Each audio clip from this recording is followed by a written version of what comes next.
अस्सलाम वालेकुम students, welcome to my channel. Students, आज केमिस्ट्री का सेकंड लेक्चर है और सेकंड लेक्चर में हम डिस्कस करने जा रहे हैं दो चीज़ें, और उन दो चीज़ों में एक है मोलर वॉल्यूम।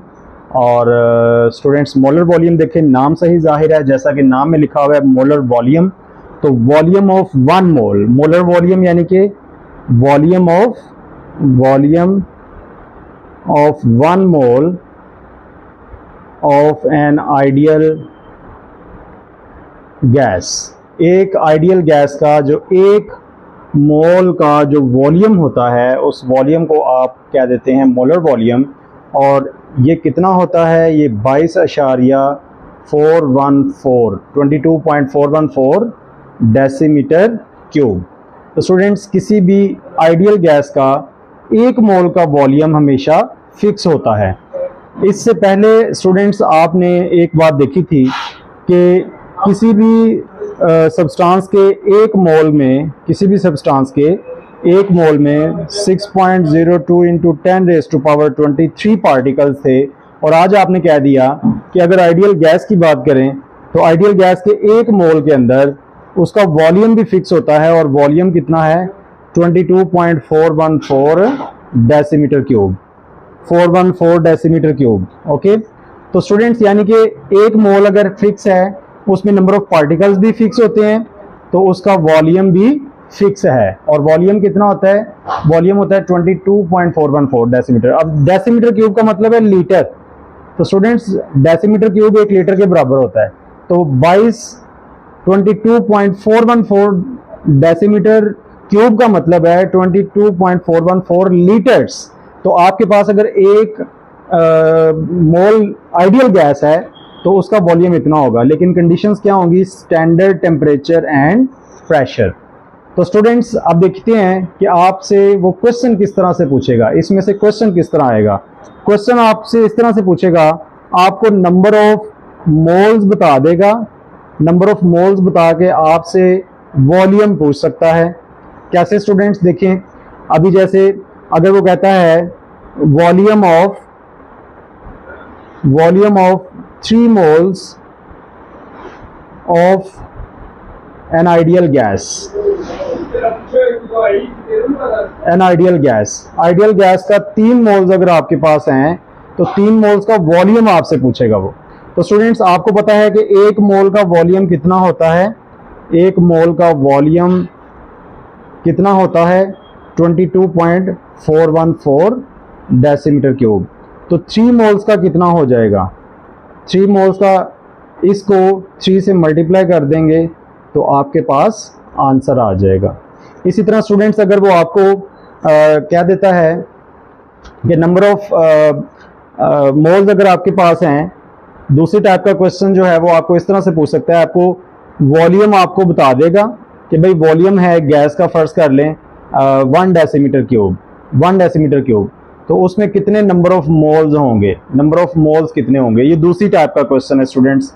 इस तरह का क्वेश्चन भी आपसे पूछ सकता है, यानी कि जिसमें आपको वॉल्यूम दिया होगा, मोल पूछेगा। और पहली टाइप का क्वेश्चन था कि नंबर ऑफ मोल्स आपको बता देगा, जैसे ये 3 मोल आपको बताए थे और वॉल्यूम पूछता है। तो अभी उसने वॉल्यूम जो है वो आपको दिया 1 डेसीमीटर क्यूब और आपसे पूछा इसका मोल बताएं, तो आपको पता है कि 22.414 डेसीमीटर क्यूब के लिए होता है 1 मोल। तो अगर इसको 1 डेसीमीटर क्यूब करना हो, तो ये अगर 1 डेसीमीटर क्यूब हो तो मोल कितने होंगे, ये 22.414 इधर 1 के साथ मल्टीप्लाई हो रहा है, इक्वल के उधर जाके डिवाइड हो जाएगा, तो 414 इतने मोल। स्टूडेंट, ये आप कैलकुलेटर से आंसर निकाल लेंगे, तो 1 डेसीमीटर क्यूब में इतने मोल्स आपके पास आ जाएंगे। ओके स्टूडेंट्स, तो ये 2 टाइप के क्वेश्चन आपसे यहाँ से मोलर वॉल्यूम से पूछ सकता है। अब स्टूडेंट्स, नंबर ऑफ मोल्स का तो आपको पता है ना कि अगर मैथ दिया होगा तो नंबर ऑफ मोल मैथ से भी फाइंड हो जाता है। चलें, उसके बाद स्टूडेंट्स, अभी जो हमने बात करनी है सेकंड जिस टॉपिक पे, वो है स्टेकियोमेट्री। स्टेकियोमेट्री, तो स्टूडेंट्स देखें, स्टेकियोमेट्री में हम क्या करते हैं, स्टेकियोमेट्रिक कैलकुलेशंस में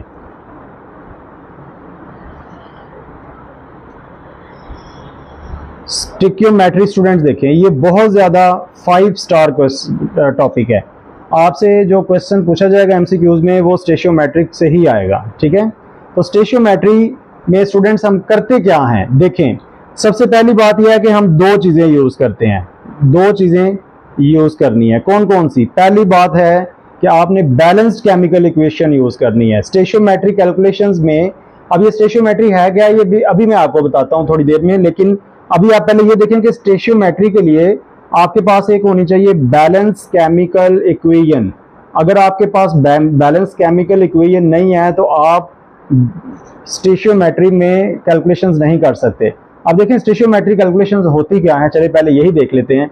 आपको पता है एक रिएक्शन के अंदर रिएक्टेंट्स होते हैं और प्रोडक्ट्स होते हैं।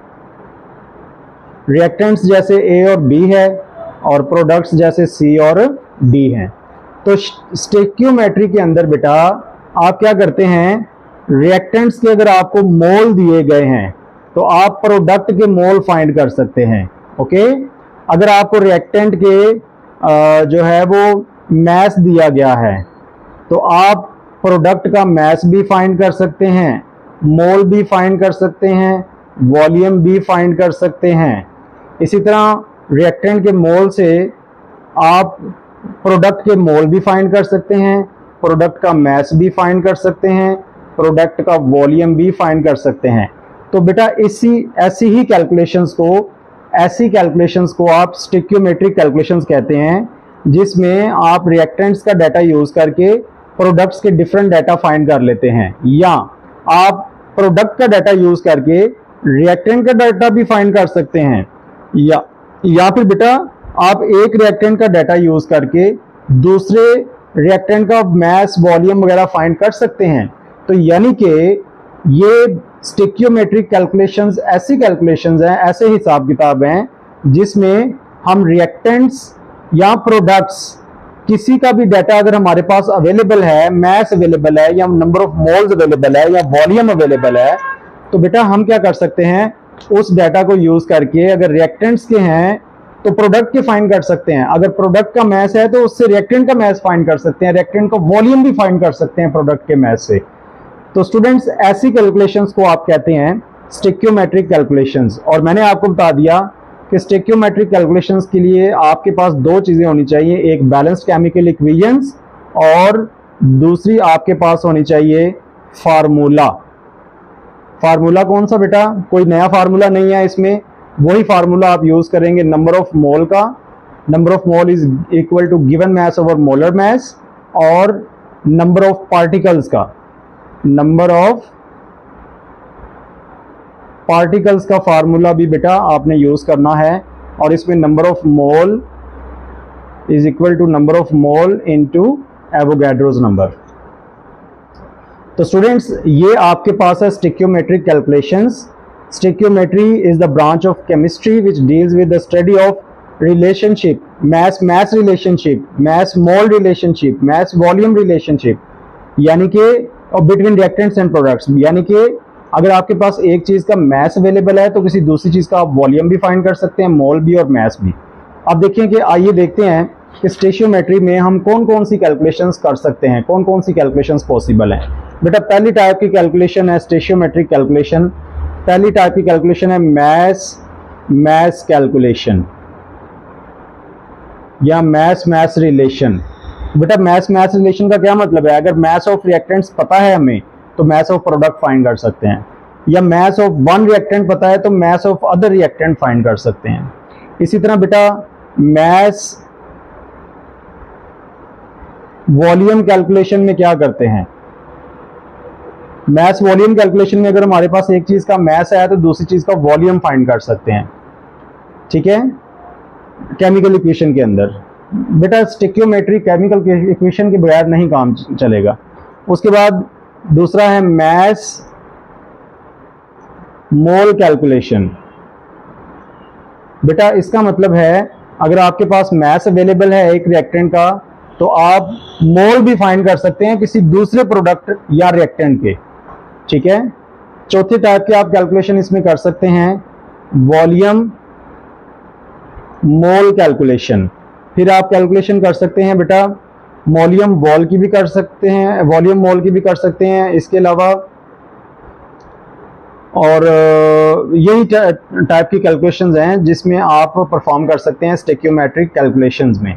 ओके, वॉल्यूम भी कर सकते हैं, वॉल्यूम कैलकुलेशन। इसका मतलब क्या है बेटा, इसका मतलब है कि अगर आपके पास एक रिएक्टेंट का वॉल्यूम मौजूद है तो आप दूसरे रिएक्टेंट का वॉल्यूम रिक्वायर्ड फाइंड कर सकते हैं, but according to balanced by using balanced chemical equation plus दो फार्मूलाज हैं। कौन से दो फार्मूलाज? नंबर ऑफ मोल का और नंबर ऑफ पार्टिकल्स का।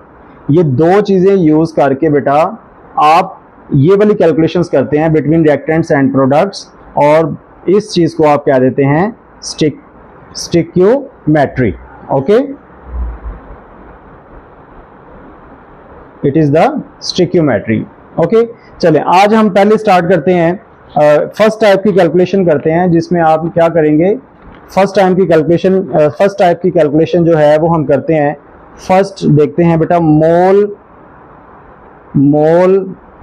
रिलेशन। मोल रिलेशन में देखिए क्या आप कैसे कैलकुलेशन करते हैं। बेटा देखिए, अगर आपके पास एक केमिकल इक्वेशन है, बैलेंस्ड केमिकल इक्वेशन, मैंने आपको ये तो पहले ही बता दिया ना कि स्टेक्योमेट्रिक कैलकुलेशन के लिए बैलेंस्ड केमिकल इक्वेशन का होना हमारे पास बहुत ज़रूरी है, इसके बगैर हम कैलकुलेशंस नहीं कर सकते। अब ये बेटा हमारे पास बैलेंस्ड केमिकल इक्वेशन है। अब देखिए आपसे क्वेश्चन किस तरह पूछेगा। अगर वो आपसे कहता है कि अगर हमारे पास ऑक्सीजन के 3 मोल मौजूद हैं, 3 मोल, अब आपको मोल दे दिए बेटा ऑक्सीजन के, ठीक है। अब वो आपसे कहता है if we have 3 mole of oxygen find moles of hydrogen required, यानी कि ऑक्सीजन के साथ कितने हाइड्रोजन रिक्वायर होंगे, और आपने फाइंड करना है find moles of hydrogen required, और दूसरी चीज आपने फाइंड करनी है find moles of water produced. देखिए बेटा आपको इसने क्या दिया है, मोल दिया है। मोल किसके बताए हैं, एक रिएक्टेंट के मोल बता के आपसे दूसरे रिएक्टेंट के मोल भी पूछ रहा है और प्रोडक्ट के मोल भी पूछ रहा है, तो इसको कहते हैं मोल कैलकुलेशन।